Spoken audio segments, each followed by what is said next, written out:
Why, hello, everyone, and welcome back to yet another episode of True Crime with Kendall Rae. Thank you so much for joining me today. As always, I truly appreciate you spending your time with me. And to those of you who are new to the show, welcome. So happy to have you here, and I hope you consider clicking subscribe so that you never miss an upload from me. So guys, today we're getting into a case that, it's like one of those where I just want to bash my head on the wall. It is so frustrating, so unnecessary. And the killer, in this case, is such an idiot. I can't believe people still try to do the things that he has done in the way that he has done it. It is so ridiculous. And the victim in this case, Betty Bowman, was such a beautiful soul.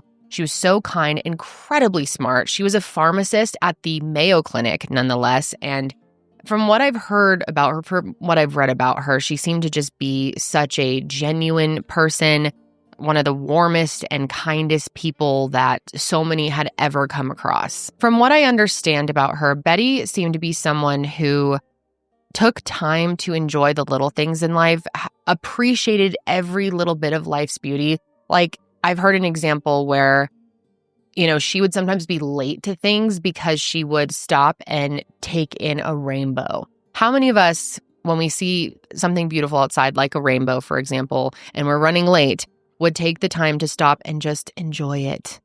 Not many. She's described as someone who people feel they were lucky to know, lucky to have in their lives. And obviously, I am telling you about her today and her story because her life was taken. And while the person who is accused of killing her has not yet been found guilty, many believe that the evidence is hard to ignore, myself included, and I feel like most of you will agree. And that being said, of course, everyone I speak about in this episode is innocent until proven guilty in a court of law. But before I jump into telling you about Betty and about the case, I want to take a minute to thank this week's sponsor, Grammarly, because truly it's thanks to them and other sponsors on this show that allow us to create this content, me and my team, and also help us to fund the Higher Hope Foundation. If you are someone that literally writes anything for any reason, even text messages, then you are someone who needs Grammarly, trust me. Grammarly is an AI writing partner that works where you work, so you can create quality writing faster and across multiple different platforms. And I gotta tell you guys, Grammarly Pro is really where it's at, and it's something that everyone at my company uses as well, because it not only helps us craft the best possible message, but it understands context and provides relevant, high-quality suggestions as you go. As some of you already know, I am dyslexic, and since I started using Grammarly Pro, I have never felt more confident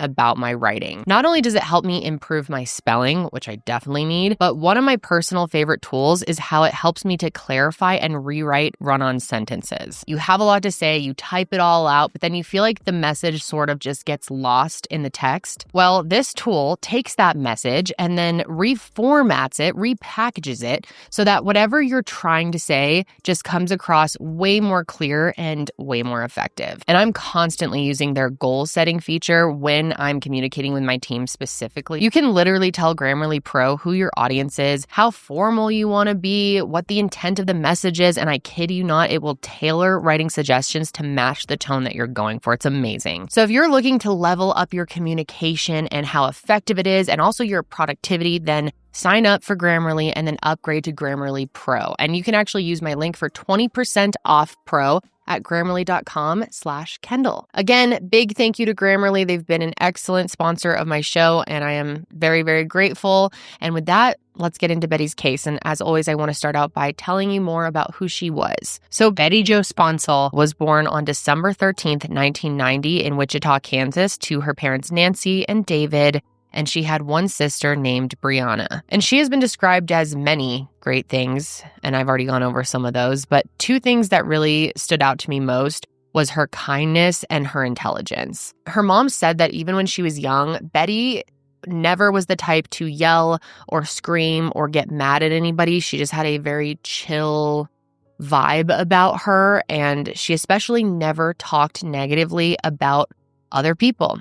And that's something I find to be very rare in humans. I mean, I think we are all guilty of doing that, but that's something that her mom and others have noted is that she just didn't really have that in her. She was just wanted the best for everyone else and was kind in the way she spoke about other people. She was also someone who always made the time for the people she loved and approached everything in life with a caring heart. I've also heard her described as someone who could really restore your faith in humanity. And if that's not one of the best qualities, one of the best ways that someone can describe a person, one of the best compliments, then I don't know what is. Betty was described as a true, genuine friend, an incredible daughter, and someone that people really just felt lucky to know.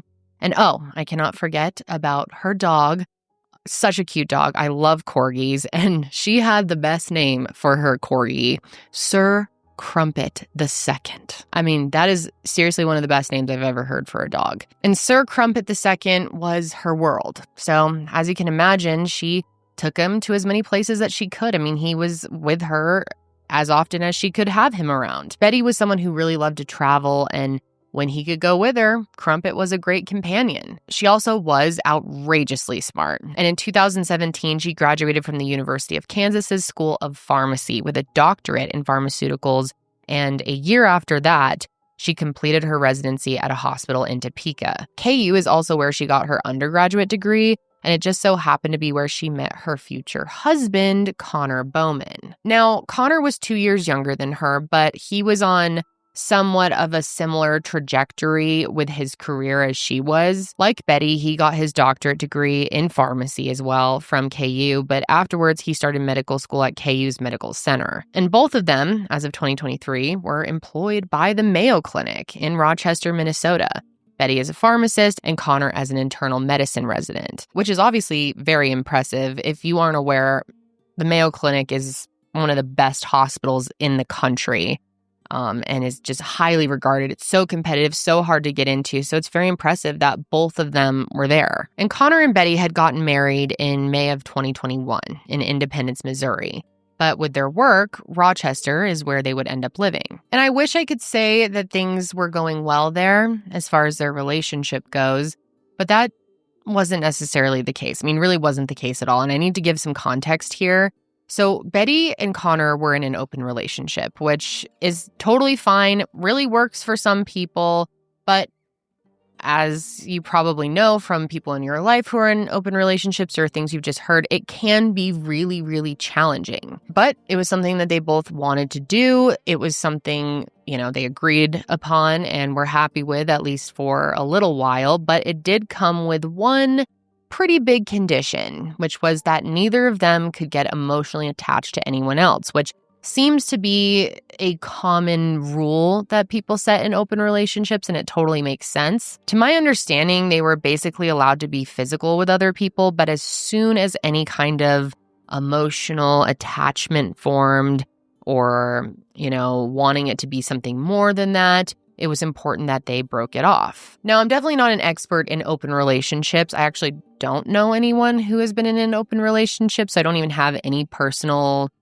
context or comparison, but I know in monogamous relationships, communication is everything, and I'm sure this applies to any type of relationship in general. And in their situation, this was all that they were really asking of the other person, to communicate.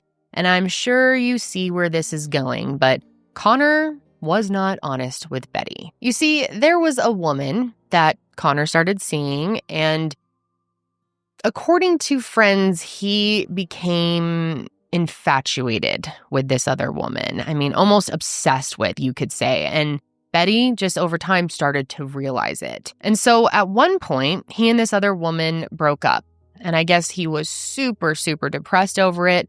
More than he should be for a woman that, according to their agreement, he never should have been so attached to in the first place, right? And eventually, it got to the point where Betty told him that if he couldn't choose her over this other person, then it was time for them to probably get divorce proceedings started. And honestly, I do believe that she was inching towards divorce anyway, because Connor had also been lying to her about money.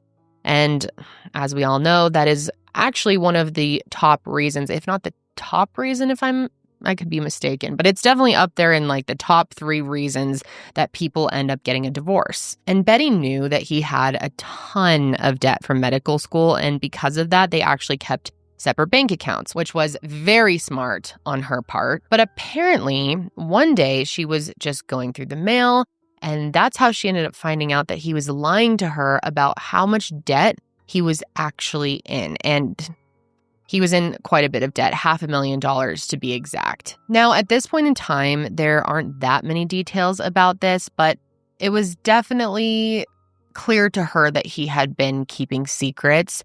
And not to mention, the two of them also did not have the same opinion when it came to having kids.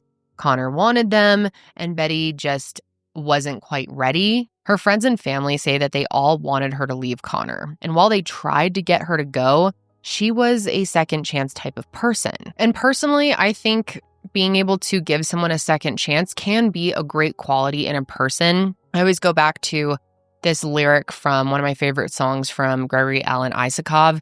And it's, if there weren't second chances, then we'd all be alone. So I think in most situations, a second chance can be a great thing, right? And it's a great quality of Betty that she was willing to give him that second chance. So even when he was actively lying to her, Betty had hope that maybe he would change. And I don't know if Connor was capable of changing or if he wanted to change, because that's really the main ingredient that someone needs if they're going to actually make their life better or make their relationship better or whatever it is. They've got to want to do it themselves. You can bring a horse to water, you can't make it drink. Which brings me to August 16th of 2023. This was the day that Betty was admitted to the Mayo Clinic for what she believed was food poisoning. She'd been having diarrhea since like 2 a.m. and she was incredibly dehydrated. And so food poisoning kind of made sense. And that's what doctors also figured it was too. And that's what they treated her for. The problem, though, is that she wasn't responding to any of the typical treatment that they would do for food poisoning. In fact, Betty was getting progressively worse. Over the course of 4 days, she experienced cardiac issues, fluid in her lungs, organ failure, and even had to undergo emergency surgery to remove a portion of her colon after they discovered that some of the tissue had died. And during this time, her mom, her sister, and also over a dozen friends came to visit her, but none of them could make sense of how Betty got so sick so suddenly. Eventually, in the hospital, she became unconscious, and you got to remember, we're talking about an otherwise perfectly healthy 32-year-old woman who worked in healthcare. So to go from perfectly fine to having all of these major issues and going completely unconscious in the hospital, people couldn't wrap their mind around what was going on here. What's wrong with Betty? And doctors couldn't even really understand what was going on. But Connor, he had an explanation. Now, HLH stands for a condition that is very, very hard to say. I'm going to do my best, but bear with me. HLH stands for hemophagocytic lymphohistiocytosis. And HLH is rare. It's a life-threatening disorder where the immune system attacks its own blood cells and organs. And Connor was telling people that this is what Betty had. And because your average person doesn't know what HLH is, it wasn't really something that they questioned. Plus, if you were to Google it, you would see that the symptoms of HLH really mirrored what Betty was experiencing. I mean, the diarrhea, the organ failure, everything. It's also super hard to diagnose, which is why many people believe that he suggested it in the first place. But here's the thing, though. Betty did not have HLH. And we know that because Connor asked doctors to run a test for it, and it came back inconclusive. Don't forget, Connor was a med student and a resident at that hospital, so he wasn't some average Joe telling these doctors what to do. He had some credibility here. I mean, not a lot, but some. But despite the results coming back as inconclusive, he still confidently told people that that's what Betty had, and ultimately, it's what he told people that she died from. Because on August 20th, 4 days after being admitted, Betty passed away from organ failure, but her exact cause of death had yet to be determined. Now, because the circumstances of her death were so sudden, the hospital sent her body to the medical examiner's office for an autopsy. Here's where things get super, super weird though, okay? Connor not only attempted to cancel the autopsy, but he practically begged them to cremate her immediately. Big red flag, right? And he said that this was because his wife didn't want to be a cadaver, so they needed to do this right away. He insisted that her death was natural and that they should just trust him and skip everything that they were planning to do to figure out why she died. And obviously, most of the time when a loved one dies suddenly and you don't have answers as to what happened, most people want to go forward with an autopsy and try to figure it out. Most people, of course. In some cases, you may not want to for whatever reason, but the reasons that Connor had were certainly not good reasons. And after all of that, he then emailed someone from the medical examiner's office asking if the toxicology analysis that they were planning to do was more thorough than the one that the hospital performed. And he even asked for a list of what exactly they planned to test for. So red flags with Connor are popping up left and right here. And luckily, and not surprisingly, the medical examiner's office thought that this was a strange request too. Oh, and apparently, a day after Betty died, while Connor was being weird, a friend called the medical examiner's office and reported that he and Betty were having problems in their marriage. Problems that we've already talked about, things like infidelity and plans for a divorce. So that call, plus Connor's just strange behavior and weird requests, made them think, something is not right here, and they not only ignored him and did the autopsy anyway, but they also alerted the Rochester Police Department that something was up. Now, I don't want to deviate too far from the investigation, but just listen to this. After Betty passed away, Connor wrote her obituary, and despite HLH not being her cause of death, he still listed that she died from a, quote, sudden onset autoimmune disease and infectious illness. And I think, understandably, a lot of her friends and family were sort of torn about what they thought had happened. I mean, on one hand, they considered Betty a healthy person. I mean, certainly not an unhealthy person. And at no point had she ever mentioned having this rare autoimmune disorder, which felt suspicious. And on the other hand, it's not like any of them were outwardly talking about their health problems. So they figured maybe this was something that she just kept to herself, which, of course, people do keep health conditions to themselves, and it's absolutely their right to do so. So overall, it seems like most people in her life were just feeling confused. And one thing's for sure, everyone in her life was just shocked. And especially, well, almost everybody was really besides themselves with grief, understandably. Connor, though, as you could have guessed, not so much. And his behavior got even weirder because one of Betty's closest friends, her name is Sarah, later told investigators that only 3 days after Betty died, that girl that he had been seeing came over to the house. And by that point, Connor had already taken down all of Betty's photos. Why would anyone do this? Why would any grieving husband do this?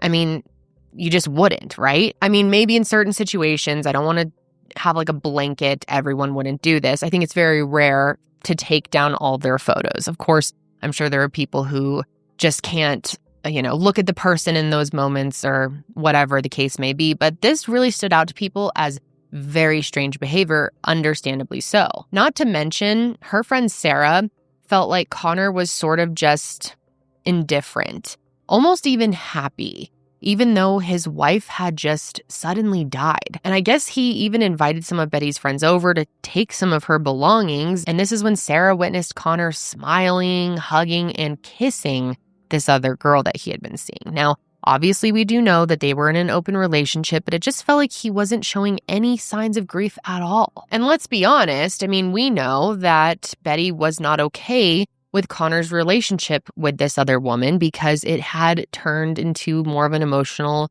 attachment versus just a casual hookup or, situation like that.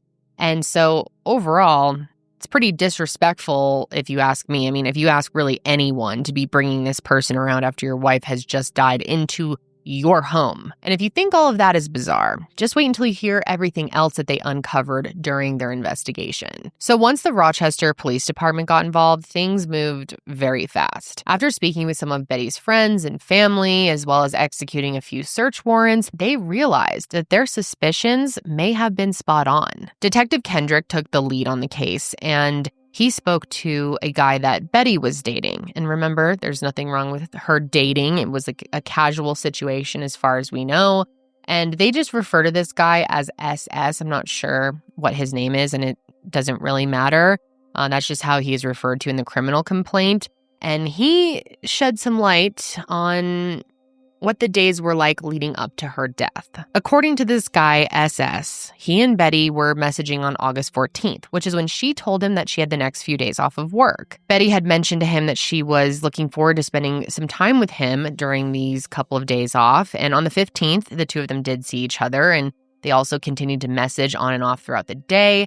And then that night, though, Betty mentioned something important to the case. She told this guy that she was at home with Connor and the two of them were drinking. And I don't believe they were heavily drinking or anything. She had just mentioned that she had a drink. And then the next morning, she said something even more interesting. She told this guy, SS, that she couldn't see him that day because she had been getting sick since 2 a.m., which she herself attributed to the drink that Connor had made for her, which he had actually mixed into a smoothie. Now, she said it was so bad that she hadn't slept, she couldn't even walk, actually, and that she needed to go to the emergency room. So it was bad, and she knew it was bad. Betty also mentioned that she thinks the reason that she was sick was because of the smoothie that Connor had made for her. Now, SS said that he immediately felt like something was really weird here because he knew that Connor wasn't really the type of guy to make her a smoothie. And it wasn't until days later, after Betty had passed, that he realized how weird it actually was. And then there was Sarah's conversation with detectives. Now, she is referred to as SEL in the criminal complaint, but we now do know that it was her. And she explained that she also had texted Betty on the 16th, and that's when she learned that her friend was super sick and going to the hospital. And Betty even mentioned that things were going downhill. And of course, Sarah thought the whole thing was strange because as far as she knew, Betty was a really healthy person. Oh, and listen to this. Apparently, right after she died, Connor told Sarah that he was going to get $500,000 from her life insurance policy. Ding, ding, ding. I'm sure a lot of you can see where this is going because this happens so very often. And I'm sorry, but who is thinking about money, life insurance policies right after your wife dies, the love of your life, or who is supposed to be dies? Maybe someone who was also coincidentally $500,000 in debt? Pretty interesting if you ask me. And then Sarah was also the person who told detectives about Betty and Connor's separate bank accounts, because of his debt. And I'm sure things are really starting to click here for you, and it was clicking for investigators as well. And guess what? It gets even worse because imagine what Connor had been doing the last 6 years. He had worked for the Poison Control Center at the University of Kansas Health System. And I'm sure most of you are familiar with what a Poison Control Center does. People call if they have ingested something or if someone they know, maybe even a child, has accidentally ingested something that could potentially be poison, and the operators then advise them on if they need medical attention or not, which, as I'm sure you would probably guess, gave him certain knowledge and access to information regarding different types of poison. And so they searched the laptop that the university had provided him, and it revealed something that you are all going to find very interesting. And real quickly, for some context here, it was actually an employee of KU who contacted detectives and told them that they had information that they should probably know about. And here's what they said. Apparently, Connor told them that he was a suspect in his wife's death, and that prompted them to pull his data. And he must have thought that his searches were private because the computer had a VPN authentication installed, which just means that the computer had to verify that it was Connor before he could access the secure network. But little did dummy-dums know, his employers could actually see everything that he was looking up. And what's even crazier is this is something that his employers had told him when he got the computer, and I guess he just forgot because listen to this. Connor was over here researching colchicine. Now, we have talked about colchicine before, and I'm sure many of your heads are already going in this direction because of the symptoms that she was experiencing. I don't know if you guys remember this or not, but back in 2023, I covered the case of Mary Yoder. If you haven't seen it, I'll link it below, but that was, I think, the first case where I personally heard about colchicine. But if you don't know what it is, it's actually a medication that they use to treat gout, but it's highly toxic if you take too much of it or if you take it when you don't need it. And here's why they knew right away that this was suspicious, because investigators learned that Connor never received a call about colchicine or even about gout, and neither did any of his coworkers. So there was absolutely no reason that Connor needed to be looking up colchicine. And he made that search on August 5th, in addition to also searching for these things. And get ready, because it is so dumb. I really can't believe that where we are in society in, this day and age with technology, that people still don't understand that if you search for these things, investigators are going to find out. But let's go over some of those things that he was looking up, starting with internet browsing history. Can it be used in court? Police track package deliver. And delete Amazon data police. He also looked up VPN, sodium nitrate, and Google shop pages for vendors selling sodium nitrate. Now, sodium nitrate, I'm sure many of you know, is actually very common. It's used in food preservation. So think of cured meats like hot dogs, maybe sausage. It keeps food from going bad. But if it is consumed in high doses, it can be lethal. And it's also important to note that it is water soluble, so it dissolves in water quickly and would be pretty easy to hide in something like, a smoothie. And then on August 10th, Connor searched food versus industrial grade sodium nitrate, and he accessed a medical journal that discussed the lethality of different substances. And then he used his computer to convert Betty's weight to kilograms, and then he multiplied it by 0.8, and 0.8 is considered the lethal dose for colchicine. So that shows us that he was allegedly looking into how much colchicine he would need to give Betty in order for her to die. And the following day, he went onto the GoodRx website and looked up liquid colchicine. And around that time, he visited the website stripe.com, which is an online payment platform. It's also been reported that he bought a gift card for an online pharmacy, which sells, you guessed it, colchicine. And later on, investigators learned that he made a $52 purchase for colchicine from the website truepill.com, and he did so using his Mayo Clinic employee email. That's right. He used his employee email to make the purchase. And this is also a fun fact. He also made a fun little purchase for an erectile dysfunction drug. Trouble getting hard, after knowing what you're going to be doing to your wife, potentially. And if all of that weren't enough, Connor then allegedly reached out to the online pharmacy provider and asked them to delete his account and delete his purchase history, because he said that his wife fraudulently made these purchases pretending to be him. But wait, there's more. Connor was apparently accessing Betty's patient portal and health records without the hospital's consent. Well, initially she did give him access to look at it and review it, but when she died, that access went away. However, Connor doesn't seem to care about much and doesn't really think through anything he does, it seems, so he went in and accessed it anyway. And on the 22nd, he apparently created a documentation encounter, but he didn't do anything to it. So he basically created a blank note. And in doing so, he was identified as part of her care team, which allowed him to look at her records without entering his credentials. And according to the criminal complaint, from August 23rd through the 31st, he was viewing images, medications, notes, and other encounters. And clearly, this is a big no-no. And anyone that works in the medical field, or really any professional field, knows that you can't be doing shit like this. But Connor is stupid. I mean, I don't know how else to say it. And it never really ceases to amaze me how stupid people can actually be. But as I always say, we love stupid because stupid gets caught. And the other thing I always say, and that I will never understand, is why you don't just get a damn divorce. Why is killing someone a better option in someone's mind? It is so twisted, I will seriously never get it. And it's going to be so much easier than going to jail for the rest of your life potentially. And thankfully, that is what Connor is facing. On October 20th, 2023, after her blood and urine samples contained elevated levels of colchicine in her system, Connor Bowman was arrested and charged with second-degree murder. He had the option of either a $2 million conditional bail, where he would have to wear a GPS monitor, or a $5 million unconditional bail. And ultimately, they have found no evidence to suggest that Betty had gout. And they also knew that the hospital never administered colchicine to her, meaning that there was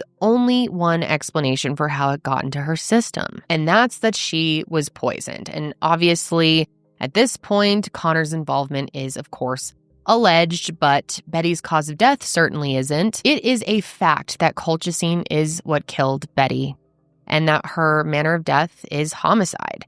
And with all the evidence that I just presented to you, investigators were able to go ahead and make the arrest. They also executed a search warrant on his house, where they ended up finding a receipt for a $450,000 bank deposit. It's not explained in much detail, but I think the implication here, obviously, is that this money came from her life insurance. And clearly, that amount is almost equal to what Connor owed. So this suggests a potential motive. Now, after he was arrested, I think things started to really click for people in her life. Things were making sense about the weird comments that he was making and the behaviors that he was exhibiting right after Betty died. And here are a few examples. After her funeral, Connor was talking to a mutual friend, a friend that went to medical school, and he was asking in her professional opinion what she thought of Betty's lab reports. And in the moment, they thought that he was just trying to make sense of her sudden death, of course. But now they think it's possible that he was trying to gauge whether anyone could see something that would point to his guilt.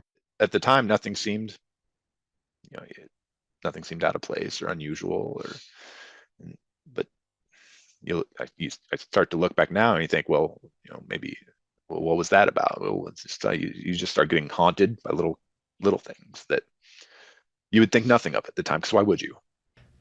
And then we need to talk about Betty's funeral, because that's also an interesting topic here, because it happened before Connor was arrested, and he was actually the one who planned the funeral, which was not surprising. It actually was alarmingly clear, as many people who attended have said, because the whole thing felt like it was kind of about him. There weren't any pictures of Betty with her family. And Sarah said it almost felt like Connor was trying to prove how close the two of them were. But what's strange about that, though, is Connor ended up not showing up to the celebration of life that her family had hosted for Betty. But I wanted to talk a little bit more about the celebration of life event that her family hosted. And I love this, but the celebration was rainbow, pride, and corgi theme, because those were the things that were most important to Betty. I don't believe I mentioned this earlier, but she was bisexual and was a proud member of the LGBTQ plus community. Her family even had people donate to the Trevor Project in her memory, which is the leading suicide prevention and crisis intervention nonprofit organization for LGBTQ plus young people. Now, Connor also asked people to make donations there, and he raised $4,000 for the organization, which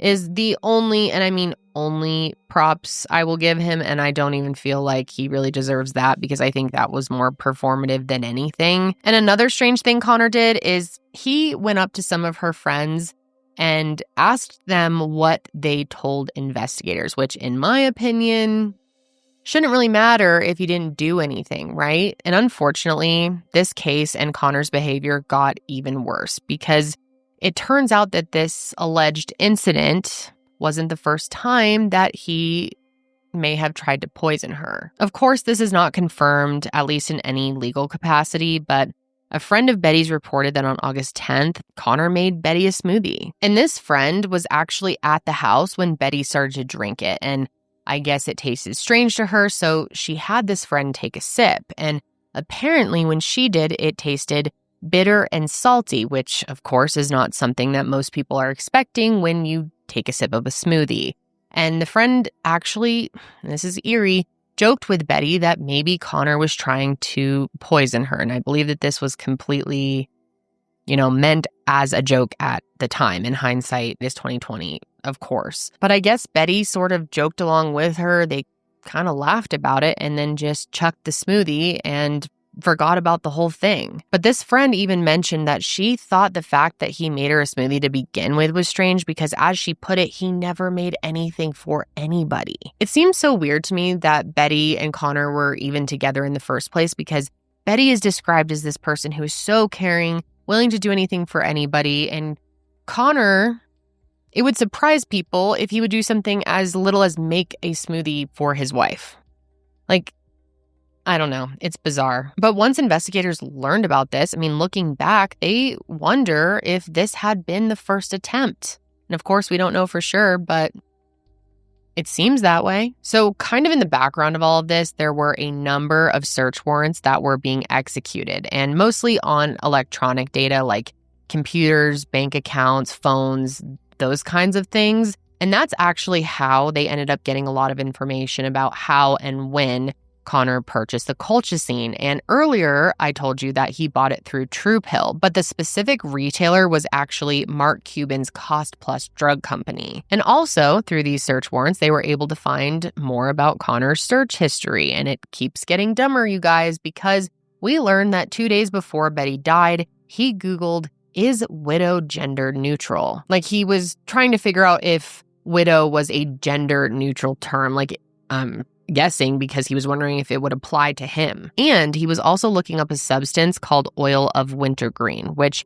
like sodium nitrate, can be poisonous if too much is ingested. So things were really not looking good for Mr. Connor, and investigators also learned about some of his online activity after she died. And get prepared to be pissed off, you guys. Rocks for Brains over here was back on Bumble only 9 days after she died. And on September 5th, he actually changed his profile on Bumble to indicate that he was a widow. Bring in the sympathy. Truly, what a sick, heartless person to just be back on these dating apps as if nothing had happened only 9 days later. I don't know if this man even has a heart in his body. And one of the women that he was talking with on Bumble actually asked if he was okay to be flirting so soon after his wife had passed, and Connor legitimately told her that this is what his wife would have wanted. Truly, what a sick person. Of course, I don't know Betty personally, but I can imagine what she would have wanted was the opportunity to divorce you and to still be alive. But what do I know? And it gets even worse because Connor was telling a few different women a few different stories about Betty's death. What killed her? There was a different explanation for everyone as far as when she died, how she died, etc.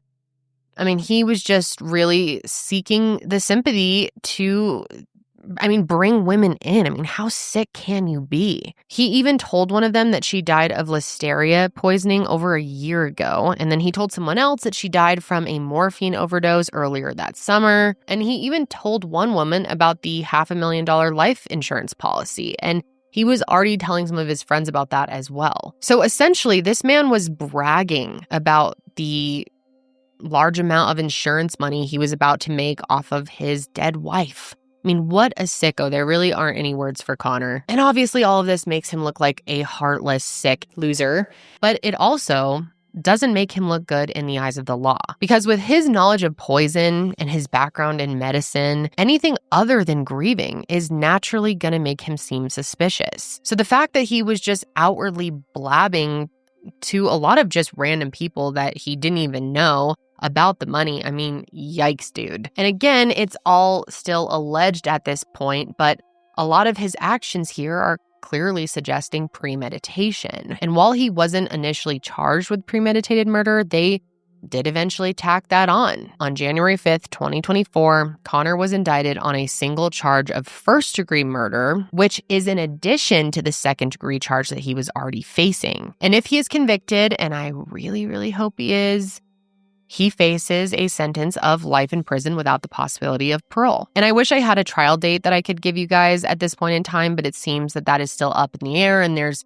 been a few delays and whatnot, and sometimes it does just take a while for trials to be scheduled. It's just the nature of it, especially because there are a few hearings that need to take place beforehand. The defense, no surprise here, has tried to get a ton of evidence thrown out, especially when it relates to the electronic data, but for the most part, those efforts have luckily been unsuccessful. And back in June of 2024, his attorneys filed 12 motions, and later in August, the response was that their motions weren't specific enough. So they had the chance to go back and explain why they wanted certain evidence to be tossed. And basically, the two big questions at stake are whether Connor had a reasonable expectation of privacy while using his work computer, and whether the warrants had enough probable cause to seize that information. Now, there was a hearing in September to go over these questions, which, again, the defense really tried to question the validity of the search warrants and the scope of what information was seized. The thing is, though, they still weren't being specific enough about what evidence they believe was obtained without probable cause. So the judge basically had to be like, okay, you have until the end of the month to spell this out more clearly. And then in October, the judge ruled that 5 of their 12 motions were straight up dismissed. So I'm sure you're wondering about the other motions. Well, 5 of the motions she still hadn't decided on, and she said they would be discussed at a later date. And then 2 of their motions she did actually end up ruling in their favor. She said that he did have the reasonable expectation of privacy related to motions 4 and 9, and motion 4 discussed the 14 electronic devices that were seized from the Bowman house, and then motion 9 had to do with Connor searching and using the website TruePill, as well as Mark Cuban's Cost Plus drug company. And if you remember, that's where he allegedly purchased the colchicine. But fear not, because this did not mean that the evidence was thrown out. All it means is that the defense is able to challenge the admissibility and possibly have it excluded from being brought up in the trial. Possibly. And on February 10th of 2025, they were back in court challenging it all over again. Both sides called a witness to the stand, and it sounds like it was a lot of the same thing, really. The defense's witness spoke to how much data was collected and how the amount of data they got was beyond the scope of the search warrants. And the prosecution's witness spoke about how the data was extracted and explained that they basically can't pick and choose what information they receive. But he assured the judge that any non-evidentiary information would not be considered in their investigation. Today, protecting the privacy of patients while reviewing electronic data for trial was the focus of the defense and prosecution. KIMT News 3's Evan Berg was in the courtroom while Bowman appeared for a contested omnibus hearing.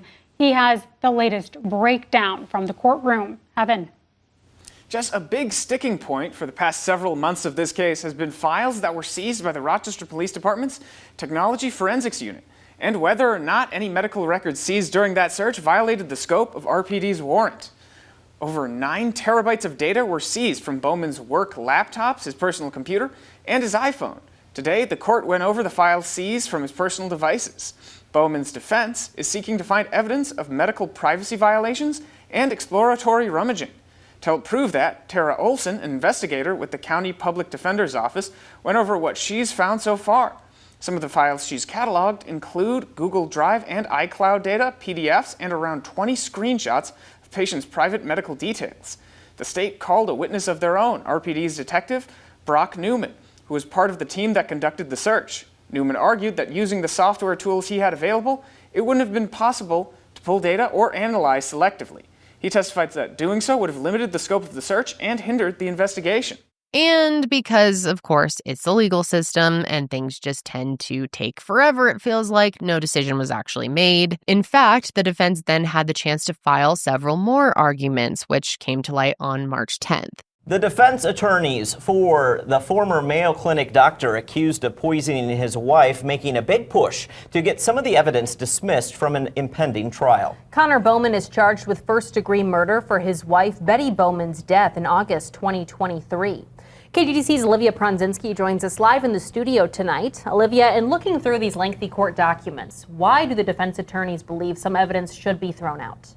Yeah, Brock and Caitlin, there are two main arguments in the court filings. First, that some warrants fail to sufficiently identify items that need to be seized, which is a constitutional requirement. And second, investigators seized large amounts of private health information violating medical privilege. There were 3 briefs filed, making their arguments to the judge. The first document challenges some of the warrants failed to meet a standard, meaning the warrants were overbroad and lacked specificity. The defense attorneys arguing investigators were rummaging through electronic devices. The documents allege some seized items might include First Amendment material. The defense team giving an example that authorities seized documents referencing death and/or research involving substances that can result in death inside the home of a practicing physician. The second court filing alleges some searches violated medical privilege, noting the Bowmans were both medical professionals and Connor worked also remotely for poison control. Again, the defense arguing the warrants failed to be specific and limitations resulted in the seizure of vast digital data spanning years, if not decades. The final court document continues the argument that medical privilege was violated. According to the brief, large amounts of private health information was collected, which Connor's defense team argues that data is protected by doctor-patient privilege. The defense team goes on to add that the innocent third parties are protected from unreasonable searches, and this type of information requires the highest level of reasonableness to access. The attorneys say those searches were unreasonable. And as of the day that I'm recording this, which is April 11th, the judge still hasn't made a decision. I was hoping that a decision would come in early April, but I haven't seen anything pop up yet. I even checked right before recording and nothing yet. Although if something does come up between the date that I record this and the date that it goes up, I will, of course, pin a comment or put something in the description box or show notes, something like that to let you guys know. The process of getting justice can be so lengthy, so frustrating, and just so emotionally draining for those involved. And so I really, just feel bad for Betty's loved ones at this point that they have to go through this whole process and wait for everything on top of all the grief they're dealing with. I do really believe that there's tons of very solid evidence here. So I think it's very possible that justice is right on the horizon for Betty. And I personally feel confident in that. Of course, you never really know. But at this point, I think it's just important that we try to show Betty's family, her friends and loved ones as much support as we possibly can. And you guys always do an amazing job of that in the comments or, reaching out to them in other ways. And I know that that really goes a long way to feel like you're not alone in the fight, because the fight for justice can really feel lonely. Also, if you're interested in showing them some extra support, they do have a GoFundMe, and it was set up by her friend Sarah, who I've mentioned in this episode, and 100% of the donations will be given directly to Betty's mom, Nancy. They're raising money for all the expenses they're having to take on as a result of her death. And guys, they're really, really close to reaching their goal. It's possible they're already there by the time that you open it. But if they haven't yet reached that number, I would love if we could give them that final push. When I'm recording this, I believe there's only $1,300 left until they hit $15,000. So if you even have $1, it makes a huge difference. My team and I will also be reaching out to them to see if they're interested in getting a Hope grant from my foundation, Higher Hope, because there's just really no reason they should have to take on these costs alone. They should never had to have been in this situation in the first place, and any support that we can offer, we are happy to do so. This case is just heartbreaking on so many levels. Betty was so young and had so much life ahead of her, so many opportunities to affect people's lives in a positive way, and now she doesn't have the chance to do that because Connor is such a selfish, miserable, evil person, in my opinion. She truly deserves so much better than what happened to her, and hopefully I'll be able to update you guys soon that she finally got justice. And I'm sure some of you are curious out there, and so I did want to give you an update on Sir Crumpet II. He is just such a cute boy, and the update is he's doing just fine. I was very happy to hear that. He is in the care of Betty's family, and he's being spoiled by all of her loved ones. But yeah, I'm looking forward to seeing justice for Betty. Like I said, you never really know, but I feel really confident that that really is, going to be coming soon. And I hope that provides some type of relief in some way to her family and her friends. I mean, she was loved by so many people, and I look forward to hopefully connecting with them, and hopefully we can help in some way. I mean, I know that nothing can bring her back, no justice, no amount of financial support, but, you know, hopefully that will make a difference at least and kind of ease some of the stress. That is unfortunately all I have for you at this point on Betty's case, but I definitely want to hear your thoughts, so let me know in the comments below. And of course, I'll be back next week to discuss another case, but until then, stay safe out there, guys.